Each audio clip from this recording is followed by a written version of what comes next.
think that we must start from where we all can agree is our starting point. And that starting point is that in any community and to any human individual, any community that is healthy, any individual that is healthy, the protection of life is paramount among all rights. Without life, there is no other thing that can be called a right. There is no other thing that can be actually established as necessary or as needful in life. So, as church, we have always lamented the lack of security of life and property in Nigeria.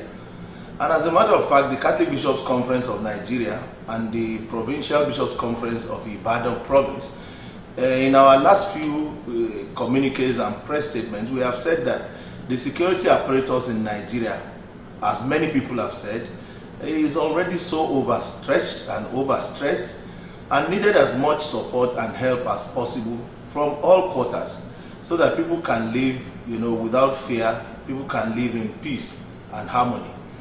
We have heard many times, even the federal government, even the President of Nigeria, President Muhammadu Buhari, and the Inspector General of Police call on communities and on individuals to do everything possible to support the work of the police.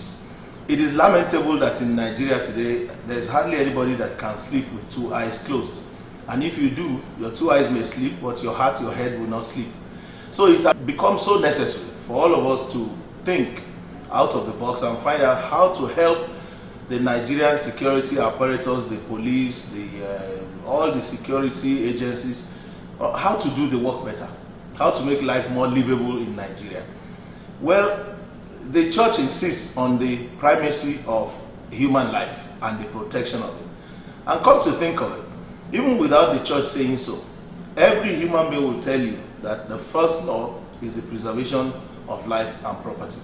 So we know that the issues that have been going around in Nigeria, where everybody's been talking about it, is because it touches everybody.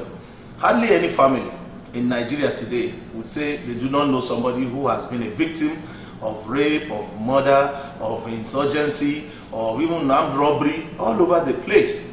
Now, in the last few months and last few years, we have kind of concentrated in the north where Boko Haram has been wreaking heavy damage.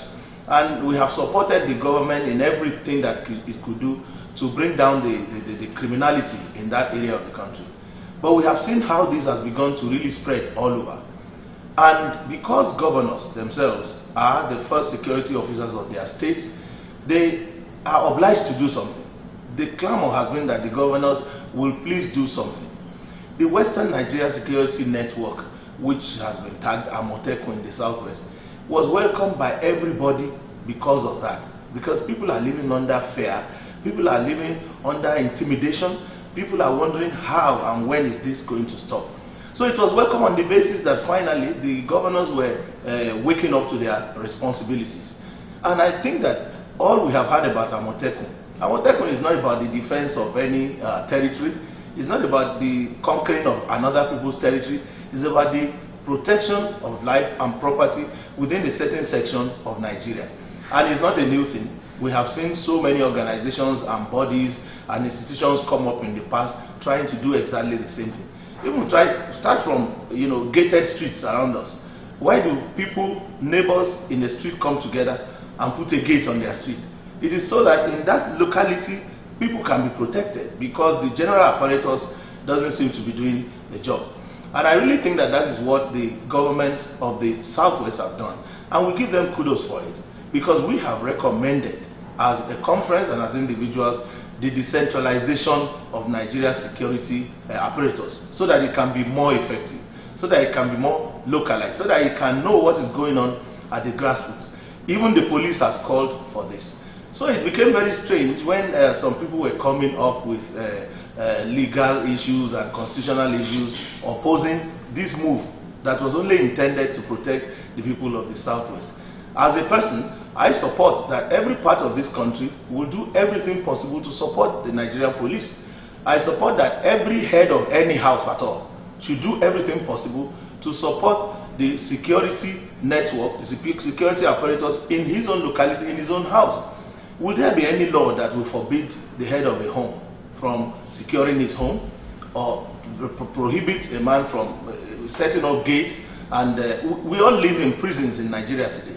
All of us have iron guards on our windows, on our doors, in our streets. So how can we make things better? I think this is the intention. I believe that is the intention of the Southwest governors. I've not seen anything in Yoruba land in my lifetime that has been so popularly supported as this Western Nigeria security network. It's also remarkable that these governors have done this across party lines. For once in Nigeria, we have had both APC governors and a PDP governor trying to do something for their people. And the governors need to be encouraged in this. My own take on this is that whatever deficiencies there may have been in the setting up of this, it should be rectified, whether legally or socially or organizationally. Let the governors make sure that it's very clear to everybody what the role of the Amotekun outfit is, what the limits of his powers are. Those who begin to say that perhaps the Southwest want to take over Nigeria, how do you take over a whole country with 200 SUV cars and 500 motorcycles? Certainly that's not the issue. It is in support of what already exists, the police. And it only speaks to good sense that the police will be glad to have this kind of support. After all, governors have been trying to help the police in the past, buy them cars, buy them motorcycles, even buy them arms. Individuals have been doing it. Even as church, we have sometimes contributed to the strengthening of security in our local governments. I think it deserves to be supported, and I think that we should for once shun politics and self-interest and sectional interest to help the ordinary people of this country to finally live with a little less fear in their own country and in their own land.